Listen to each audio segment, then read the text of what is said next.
ام حاضران همی گلی کرد و کردستان پیروز بکن و تایمت کنم علیه شهیدان دفعه 17 سالان دا براستی گاو چکرنی مزین چی بود چل آستی داخلی کردستان تایبت روژاوا چل آستی جهانی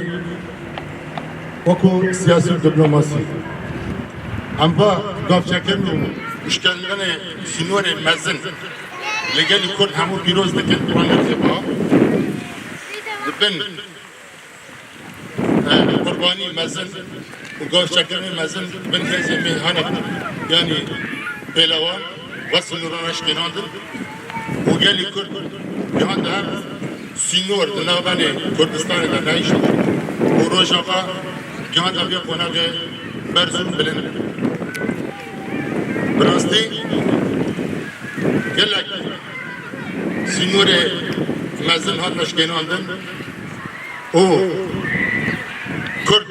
نفوس اخواه ناسنامه خوال جانی هاتا ناس کرن بابا گاف چکرنی و سینور شکناندن ها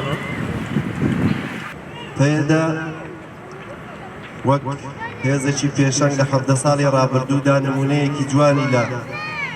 کاری سیاسی و دیپلۆماسی و ڕێخستنی و پاراستنی لە ڕۆژاوای کوردستان ئەنجام داوە کە بۆ هەموو گەلی کورد و هەموو بەشەکانی کوردستان دەرس و ئەزموونێکی گەورەیە کە بتوانین لەسەر ئەو ڕێ و ڕێبازە خەباتی سیاسی، خەباتی دیپلۆماسی، خەباتی جەماوەری و ڕێخستنی